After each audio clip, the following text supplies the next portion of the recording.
Iyi ni radiyo BBC gahuza miryango ivugira i Londres kuri metero 19, 25, 31 na 41.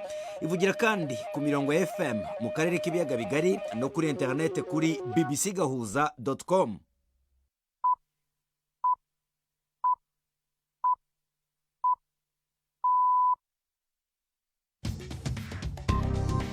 Ubu ni saa 10:30 ku isaha mpuzamahanga ya GMT, ni saa 12:30 ku isaha yo mu Rwanda no mu Burundi. Muri studio muri kumwe na Ferenga Kwaya. Dore ingingo z'ingenzi z'amakuru tugiye kubagezaho kuri uyu wa gatatu tariki ya 6 z'ukwezi kwa 11 mu 2024. Donald Trump yatsindiye kongera kuyobora Amerika mu matora yahiganwagamo na Kamala Harris wari icyegera cy'umukuru w'igihugu. Intsinzi yese ivuze iki?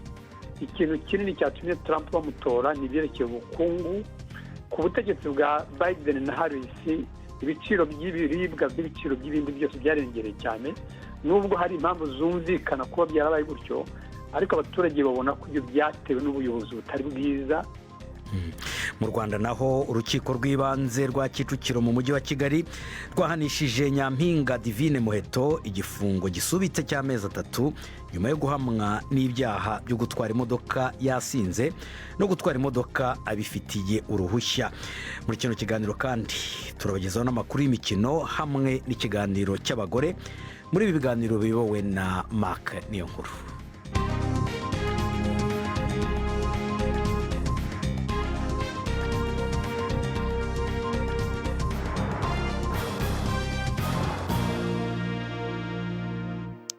Narimbabwiye yuko ngo yahamijwe icyaha cyo gutwara imodoka abifitiye uruhushya, ahubwo atabifitiye ahubwo uruhushya.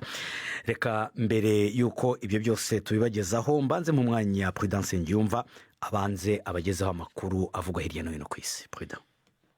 Nyuma y'imyaka 4 avuye ku butegetsi, Donald Trump agiye kugaruka muri White House nyuma y'intsinzi ikomeye ejo hashize kuwa 2 mu matora yo muri Leta Zunze Ubumwe za Amerika.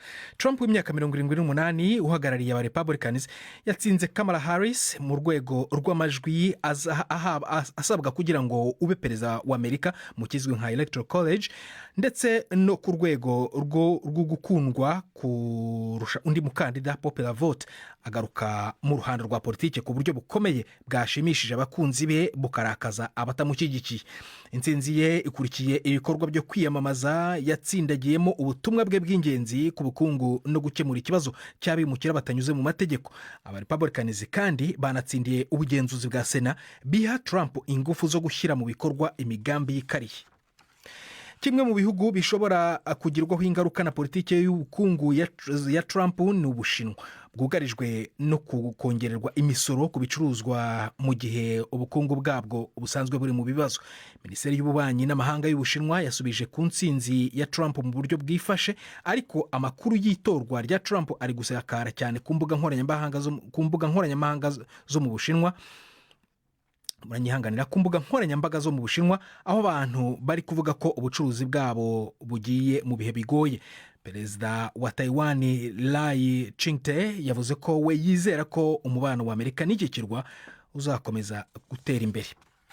Afurika ariko ishobora kuba itaragizweho imbaraga n'abakandida mu matora ya Amerika, gusa mu mitwe y'abantu baba kuri uyu mugabane byari bikomeye, aho ibitekerezo byari bitandukanye ku washoboraga gutsinda, cyane cyane urebye ingaruka politike mpuzamahanga ya Amerika ishobora kugira kuri Afurika. Inkuru ya Richard Kago uri i Nairobi, murigezweho na Sirake Muhawe nayo. Kuva muri Ethiopia gushika mu Misri, muri Afrika y'Epfo gushika muri Nigeria, abategetsi ba Afrika bakeje Donald Trump ku ntsinzi yaronse mu matora. Mu kiringo ciwe ca mbere, Trump ntiyigeze agendera Afrika, ivyatumye anebagurwa kuba yitayeho bibayabaye uwo mugabane. Ariko abari ibintu n'ibindi bizeye ko ikiringo kigira kabiri gishobora guha akaryo ko gukomeza politike ya Amerika ku bibazo vya Afrika nk'amagara y'abantu, urudandaza hamwe n'umutekano. Trump ashobora kuzokenera gukora cyane mu guhangana n'ibihugu nk'Ubushinwa n'Uburusiya bimaze gushinga imizi kuri uwo mugabane, mu gihe Amerika iguma isa n'iyitanezwe ibyo muri Afrika. Punjab, intara nini kurusha izindi muri Pakistan, yategetse amashuri yose gufunga akigishiriza ku murongo wa interinete mu minsi 10 kubera urugero rukabije cyane rw'ihumana ry'ikirere. Icyo cyemezo cyari cyarafashwe na mbere cyagize ingaruka ku mashuri abanza n'amaresitora ari mu mujyi munini wa Lahore. Imijyi minini muri Punjab yakikijwe n'igihu kivanze n'ibintu bihumanya biva mu myotsi ya mazutu, umwotsi uterwa n'ibikorwa by'ihinga ndetse n'ibihe by'itumba. Aya ni amakuru ya BBC. Urwego rwa polisi mpuzamahanga Interpol ruravuga ko ibikorwa byo guhiga abambutsa abimukira ku buryo bunyuranye n'amategeko byatumye ruta muri yombi abantu barenga ibihumbi 2.5 n'igice, hanatabarwa abantu bagera ku bihumbi 3 bari mu kaga. Ibintu bindi kuri iyi nkuru ya Tom Bailey murabyumva mu ijwi rya Robert Patrick Misigaro. Icyo gikorwa cy'iminsi 6 cyakozwe mu kwezi kw'Icyenda no kwa 10 cyabayemwo imikwabu, irungikwa ry'inteko zidasanzwe hamwe no kongera ukurereka gukorwa ku ndege mu bihugu n'ivyibare birenga 100 hirya no hino ku isi. Ababohojwe barimwo abakiri bato bategekwa gukora mu mirima muri Argentine, abantu bakoreshwa ku gahato nk'abakozi bo muhira hose mu burengero bwo hagati, hamwe n'abakoreshwa mu bikorwa byo kwambura abantu amahera mu bice byose by'uburengero no hagati ha Afrika. Umunyamabanga mukuru w'igipolisi mpuzamakungu Interpol, Jürgen Stock, yavuze ko vyerekanye ingene ingorane zitewe n'imigwi y'inkozi z'ikibi zitagira uko zingana mu gihe bicara ku gakanu k'abatishoboye, kandi vyerekana akamaro ko gukorera hamwe ku rwego rw'isi.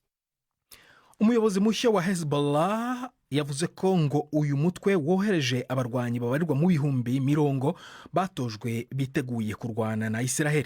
Mu ijambo yavuze yizihiza iminsi 40 uwamubanjirije Hassan Nasrallah yishwe n'igitero cya Israel, Naim Qassem yavuze ko nta hantu na hamwe muri Israel hadashobora guterwa. Yavuze ko ibiganiro byose by'amahoro bya gahenge bitazagerwa n'ibyavuye mu matora ya Amerika. Igihe ubutumwa bwe ariko bwarimo bunyura kuri televiziyo, Israel yahaye gasopo abatuye mu majyepfo y'umurwa mukuru Beirut kuva mu ngo zabo bwangu mbere y'uko ihagaba ibindi bitero bishya. Felin, urakoze cyane Prudence Ngyumva.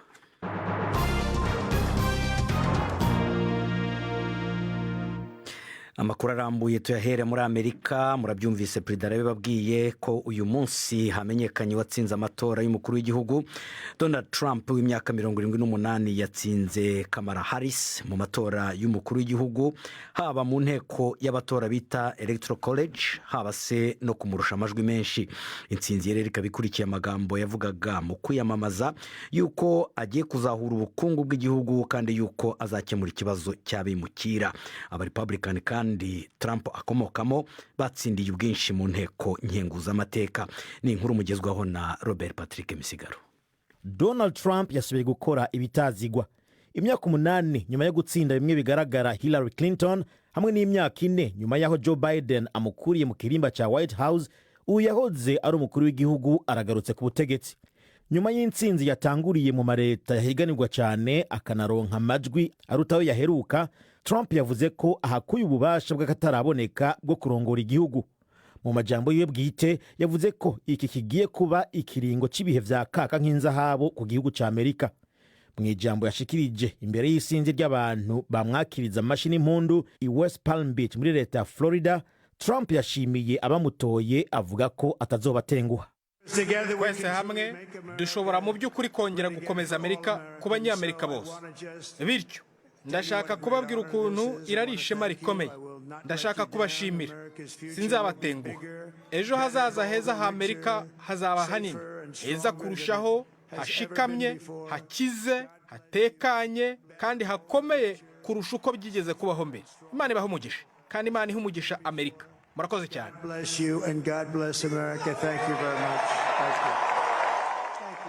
Iyi ntsinzi yiwe igarukanye umurongo wiwe wa politike uhagaze ku gushimangira ku vya kera no kuvuga ivyitezwe kumva n'abanyagihugu. Yatanguye mu 2016, bikaba vyari vyibajijwe ko iyo politike yatewe ivyatsi mu 2020.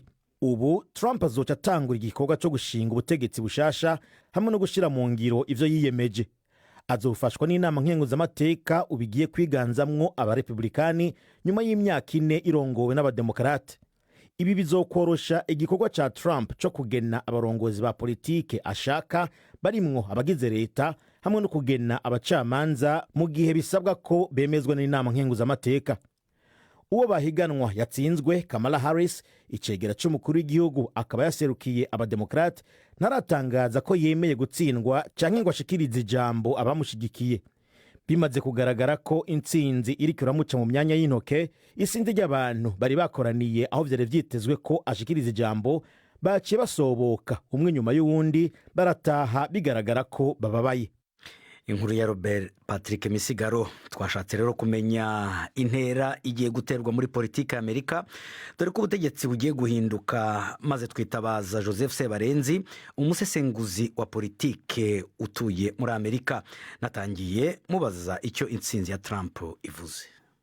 Intsinzi ya Trump nyine nuko ibitekerezo bye byakiriwe neza, nuko ubu mu kwezi kwa mbere azarahira akafata ubutegetsi akazanamo abantu be bari basanzwe mu myanya bari kwitegura kuzayivamo. Ni impinduka zikomeye cyane kubera ko ubona mu by'ukuri bisa naho byatunguye kuri bamwe, ku buryo usanga mu bashyigikiye Trump harimo umunezero mwinshi cyane, mu bari bashyigikiye Kamala Harris hari umubabaro ukomeye, kandi ibyo nta nubwo ari mu gihugu gusa ahubwo no mu bihugu hanze hari abantu bafite umunezero kubabara kubera nyine uko gutsinda. Kamala Harris byamugendekeye gute ko yahabwaga amajwi yegeranye n'aya Trump mbere y'uko aya matora aba? Byagenze gute? Wabonaga begeranye ku buryo nubwo Harris yamurushagaho gato, ariko kari gato cyane ku buryo utamenya ngo bizagenda bite. Ariko abantu babikurikiraniraga hafi basangaga Kamala Harris afite amahirwe, ariko byarahindutse ndetse no mu matora ya mbere babara amajwi byatangiye ubona Kamala Harris ari imbere, ariko byarahindutse kubera ko Trump akunda gushyigikirwa cyane n'abantu bari mu giturage, naho Kamala agashyigikirwa n'abantu bari mu mijyi cyane cyane. Abo bari mu mijyi cyane cyane rero hari igihe amatora yabo barwa nyuma cyangwa se akabarwa mbere, ntushobora kumenya ukuntu bigenda, ariko amajwi agenda yiyongera buke ku buryo ariko byamaze kumara nk'amasaha 2-3 gutora bihagaze, bigaragaza yuko Trump amurusha. Wanavuze yuko batoye Trump kubera imigambi ye. Ese iyi migambi avuga yuko agiye guhagarika vuba intambara ya Ukraine, intambara ibera muri Israel, ese ibavuga koko azabikora? Biraruhije kuko ziriya ntambara zifite impamvu nyinshi zikomeye, ahubwo ngira ngo nk'iriya ntambara muri Ukraine nabo bagomba kuba ari abantu bababaye, ariko Uburusiya bwo bwanishimye cyane kubera kubona Trump asa naho abogamiye ku Burusiya kurusha kuri Ukraine. Ubona ko Trump ashyigikiye cyane abisirayeli, donc Israel kurusha abademokrate bari bayishyigikiye, ariko ntabwo wavuga ngo intambara zazirangiza, ahubwo zishobora kuzanakomera. Ariko busanzwe muri politike ya Trump avuga ko adashaka ibintu by'uko Amerika ihora muri izo ntambara zo hanze. W'icyo avuga ni uko Amerika igomba kwita ku bibazo biyireba mo imbere, ibyo byo hanze bakabyihorera. Ariko urebye ikintu kinini cyatumye Trump bamutora ni ibyerekeye ubukungu. Ku butegetsi bwa Biden na Harris ibiciro by'ibiribwa byariyongereye cyane n'ibiciro by'ibindi byose byariyongereye cyane, nubwo hari impamvu zumvikana kuba byarabaye gutyo, ariko abaturage babona ko ibyo byatewe n'ubuyobozi butari bwiza, bakibuka yuko igihe cya Trump ho ibiciro byari bimeze neza. Ibyo ni imwe mu mpamvu, hari n'izindi mpamvu nk'ibyabimukira Trump avuga ko bigomba guhagarara akabishyiramo umurego, ariko abademokrate bakabona babigenza buke buke. Hanyuma kandi uyu Trump agarutse yari yaratsinzwe mu mwaka wa 2020. Ese Trump w'ubu na Trump wa mbere ya 2020 bagiye gutandukanira? Trump aracyari wa wundi, ahubwo aho bizatandukana nuko mbere yabaye perezida atazi ibyo ari byo, atabimenyereye, ariko ubu ngubu yagize igihe cyo kwitegura ku buryo azi ibyo ashaka, azi n'abantu yakwizera bari bo, ku buryo ibyo yiyemeje kuzakora n'ibyo ashaka koko kuzakora azabikora vuba kandi mu buryo bimworoheye. Ariko ku byerekeye personalite ye, uko ateye, politike ze ziracyari za zindi, ni wa wundi mbega, ntabwo bavuga ngo Trump wa kera n'ubu ngubu hari icyahindutse. Joseph Sebarenzi atugejeje ku isaha ya saa 12 zibura iminota 16 ku masaha yo mu Rwanda no mu Burundi. Reka mu kanya turajya mu Rwanda ndetse turajya no muri Kongo.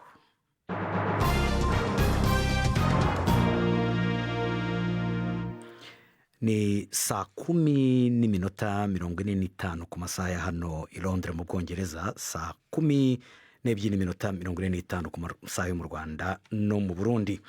Mu Rwanda urukiko rw'ibanze rwa Kicukiro mu mujyi wa Kigali rwahanishije Nyampinga Divine Muheto igifungo gisubitse cy'amezi 3 nyuma yo kumuhamya ibyaha byo gutwara imodoka yasinze no gutwara imodoka atabifitiye uruhushya. Urukiko ariko rwasanze Muheto adahamwa n'icyaha cyo guhunga nyuma y'uko akoze impanuka nk'uko yaberwaga n'ubushinjacyaha. Uyu mukobwa wari umaze iminsi 17 mu munyururu yemereye urukiko yuko yatwaye yanyoye ibisindisha kandi yuko atarafite uruhushya rubimwemerera. Mugenzi wacu Jean Claude Mwambutsa yakurikiranye urwo rubanza. Nta numwe mu baburanyi uri mu cyumba cy'urukiko, umucamanza atangaje ko Nyampinga Divine Muheto ahamwa n'icyaha cyo gutwara imodoka yanyoye ibisindisha. Umucamanza avuze kandi ko Muheto ahamwa n'icyaha cyo gutwara atabifitiye uruhushya. Ku byaha byombi umucamanza yavuze ko ahanishije Divine Muheto igifungo cy'amezi 3 ariko gisubitswe mu gihe cy'umwaka, ahita ategeka ko asohoka muri gereza. Umucamanza yavuze ariko ko Muheto adahamwa n'icyaha cyo guhunga nyuma yo gukora impanuka. Iki cyaha akaba ari nacyo Muheto yari yaburanye ahakana.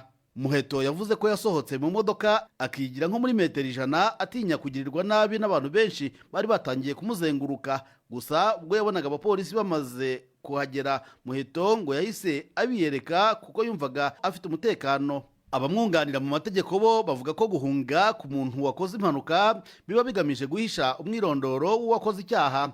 Kuri bo ibi ntibyari gushoboka kuri Muheto kuko imodoka yakoze impanuka yari yayisize aho yabereye kandi itari yangiritse. Ubushinjacyaha bwari bwareze Muheto ibyaha 3: gutwara yanyoye ibisindisha, gutwara adafite uruhushya rwo gutwara imodoka ndetse no guhunga amaze guteza impanuka.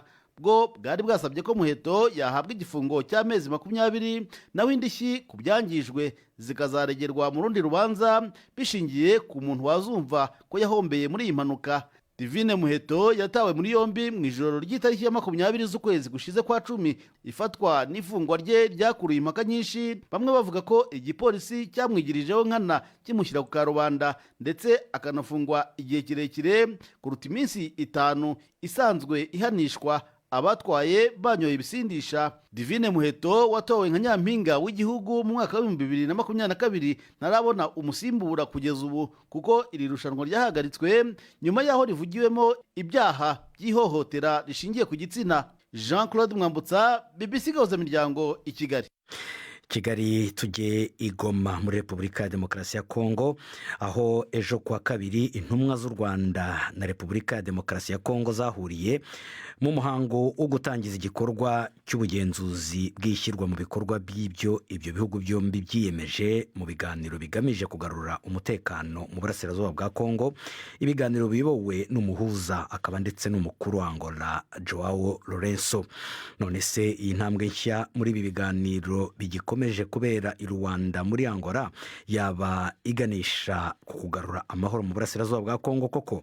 Mugenzi wanjye Didier Bikorimana ukorera mu biro bya BBC i Nairobi yavuganye kuri telefoni na Onesphore Sematumba. Uyu ni umusesenguzi ku karere k'ibiyaga bigari wo mu kigo cy'ubushakashatsi ku makimbirane International Crisis Group. Atangira amubaza niba hari umusaruro abona ibi biganiro bimaze gutanga kugeza ubu. Nta musaruro ufatika wari waboneka muri biriya biganiro ku buryo dutekereza twe ko ahubwo bizafata iminsi myinshi kugira ngo bagere ku musaruro unogeye abaturage. Umuhuza perezida wa Angola ashaka ko perezida wa Kongo na perezida w'u Rwanda bazahura bagahuza ibiganza, ubwo akabona ko ku kibazo gisa n'ikirangiye, ariko twe tubona ko ibyo bishobora kuba ariko ntibizana agahenge k'abaturage baba bategereje bamaze imyaka myinshi mu ntambara. mubona bipfira hehe kuri mwebwe? Aho bipfira ni henshi. Ubwa mbere aho bipfira ni ukubona abaganira, abaja mu biganiro batemera ko ari bo bari mu ntambara. Nta kuntu rero wazana agahenge mu ntambara iyo utarwana. U Rwanda kugeza n'ubu ntabwo bigeze bemera ko bafite abasirikare, ntabwo ko bafite n'uruhare mu bibera mu burasirazuba bwa Kongo. N'ahandi bipfira ni ukubona bariya barwanyi ba M23 bo bavuga ko ari bo bari kurwana kandi bakabigaragaza kandi bakanabyemera ko bo batari muri ibi biganiro. Ubwo rero niyo Rwanda bagezaho aho bashyira umukono ku bipapuro, aba M23 bo baravuga bati sane nuzangaje pa, ntabwo bitureba, ntabwo twarebwa n'amasezerano yo tudafite mu ruhare. None ubona amaherezo azaba yaho, umuti ni uwuhe? Umuti aho nashaka kuvuga nka crisis group ntivugira. Twe tubona ko icya mbere hari umutego Perezida Lourenço wa Angola yagombye kutagwamo. Uwo mutego ziriya mpaka za Kinshasa na Kigali, bamwe bavuga bati FDLR Kigali ibwira Kinshasa iti mubahashe mubamare, natwe tuzareba za ngamba ko twazikuraho. Kandi ubona ko nyine ziriya ngamba bavuga ari bari abasirikare ibihumbi bafite muri Kongo na ziriya ntwaro ziteye ubwoba, ibyo tuzabikuraho n'abasirikare bacu bazavayo ari uko mumaze FDLR.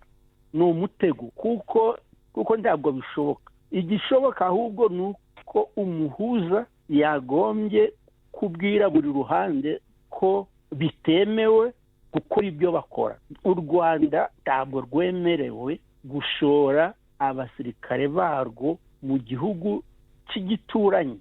Ni amakosa mu mategeko mpuzamahanga, ni amakosa, ntabwo bagombye kubiganiraho. Namwe rero bakongomani mumenye ko bitemewe gushyigikira imitwe, nta nubwo mwemerewe gukoresha insoresore muhereza intwaro n'amafaranga kugira ngo yishore mu ntambara. Bavanyeho uwo mutego, noneho basigara baganira bati turapfike. Onesphore Sematumba, mbere yo kujya mu mikino reka mbanze mbahoshye ku runana rw'ejo.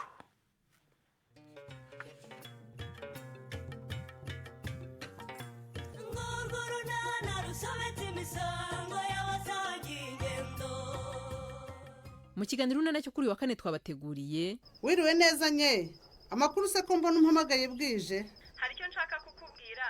Yego. Kandi numvaga nakikubwira, nzi neza ko aya masaha watashye wageze mu rugo nawe utuje. Nta kibazo rwose nguteze amatwi. Sorry, urabizi neza ndakubahura umuntu mukuru, ariko wihangane nkubwire iki kintu kimwe, nubwo cyasohoka nkaho rwose kirimo agasuzuguro unyihanganire. Sorry, ndakwiyamye. Uti ngwicanye? Ni 12:45 kuri BBC. Na hejo rero ntimutangwe. Reka noneho tujye mu mikino na Yves Bucyana. Mwereho neza, mpere mu Rwanda. Shampiyona y'umupira w'amaguru irakomeje. Ku munsi w'ejo Gasogi United yatsinze Kiyovu Sport 4-3, ari nawo mukino wonyine wabaye. Kiyovu Sport ikomeje kuba ku mwanya wa nyuma n'amanota 3 ku munsi wa 9 w'imikino, mu gihe Police ari ya mbere n'amanota 15.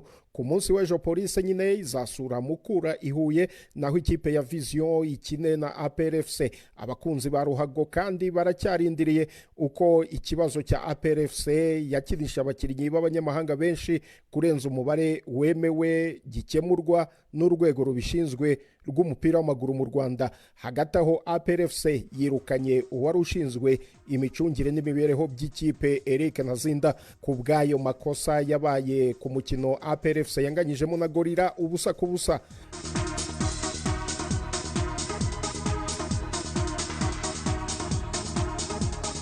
ku mugabane w'uburayi amakipe akomeye Real Madrid ifite igikombe cya Champions League na Manchester City ifite ibikombe 4 bikurikiranye bya shampiyona y'Ubwongereza yaraye asuzuguwe cyane mu mikino ya Champions League. Real Madrid yatsinzwe iwayo Santiago Bernabeu bitego 3-1 na AC Milan yo mu Butaliyani. Iyi ntsinzwi ije ikurikira gutsindwa 4-0 na Barcelona kuri icyo kibuga muri shampiyona. Manchester City yo yagaraguwe na Sporting Lisbon yo muri Portugal yayikubise ibitego 4-1. Umutoza wa Sporting Lisbon Ruben Amorim witegura gutoza Manchester United yari yateguje abafana b'ikipe ye nshya kutamubonamo Sir Alex Ferguson wabo mushya mu gihe yatsinda Manchester City. Ubu ikipe imeze neza ni Liverpool yaraye inyagiye Leverkusen ibitego 4-0.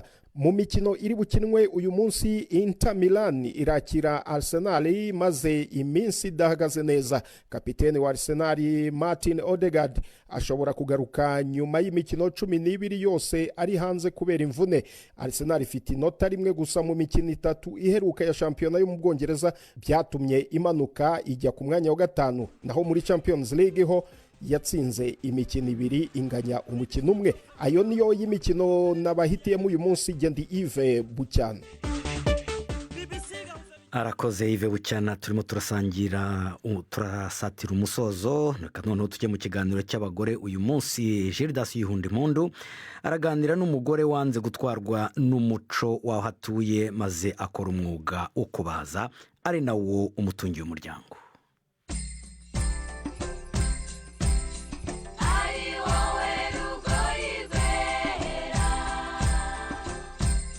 Ndabaramukije nongera ndabaha n'ikaze mu kiganiro c'abakenyezi. Kuva kera na rindi umwuga wo kubaza mu Burundi wafatwa nk'uw'abagabo, ariko mu turere tumwe tumwe haratanguye kwibonekeza abagore bahitamo kuwukora kandi ukabatunga. Uno musi tubashikana mu ruganda ruri muri zone Kamenge mu buraruko bw'igisagara ca Bujumbura ahakorera Eveline Minani w'imyaka 36. Uyu mukenyezi umwuga wo kubaza yawukuyemwo iparasera n'inzu.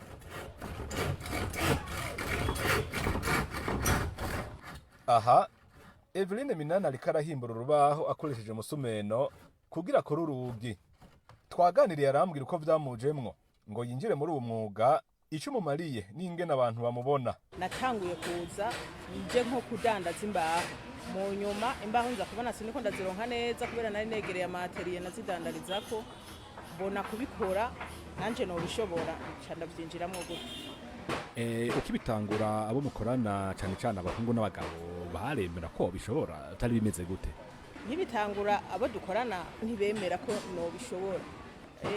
Mbere yaho ndiko ndaraba ivyo bakora narabona nka hari amakosa ndababwiye bayakosore ntibavyemere. Ni nayo ntandaro yatumye je nca ninjira muri ivyo kuko ndaberetse ahantu ikosa riri ntibahakosore bagaca bambwira ngo je ntavyo noshobora. Nanje tugace duheraho duharira ndababwira je ivyo no bishobora kandi no bikora. Niko navyinjiyemwo mu gapinzi. Nabitanguye muri 2016. Mu myaka 8 umaze ukora uwo mwuga uno munsi ushoboye ibiki n'ibiki? Jewe ndashoboye gukora nk'ibintu by'imiryango, ububati, bitanda.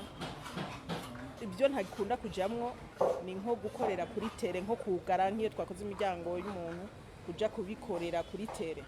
Kuko jewe mba ndi hano kugira nduma nteguza ibindi kugira ngo abagenda kuri tere baze basanga bitunganya bimeze neza. Uyu mwuga mu bisanzwe urafashe cyane, niho nkura uburyo bwo kwibeshaho, kwigisha abana, kubambika, kubavuza. Niwe wanampaye naho nshobora kuba. Eveline Minani abagore bakora umwuga wo kubaza bagakora intebe n'imeza si benshi. Mbega uno munsi mu kibano abantu bakubana gute ukora uwo mwuga usa n'uw'abagabo? Abatari nk'abafundi hari gihe bavuga ngo ndumusazi kubera mba nambaye izi nkima nyene zicafuye ziriko amarangi, bagaca bavuga ngo ndumusazi kuko hari abadatahura ko hari umuntu w'umugore baba yambaye kuno ariko arakora.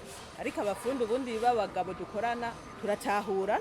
Abagabo bakorana n'uyu mugore baramushingira ntaye ko ashoboye umwuga wo kubaza, ariko agishika ntibemera ko yowushobora. Norubere Ndikumana n'umwe muri bo. Ni mu mama ashoboye biranadutangaza ukuntu ashoboye akazi. Hari n'abantu babaga barusha ngaho nabimenyeye kubona abantu b'abagore ibintu byo kubaza atabyo bashobora cyane kubera ari akazi k'ingufu nyinshi. N'umukoresha wa Eveline Claude Hicuburundi arashima akazi kose akora jewe kugera kuri no saha nta na kimwe ngaye.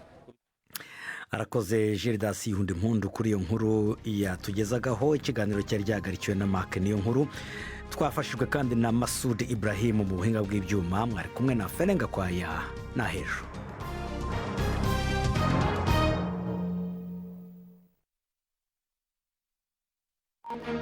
Thank you.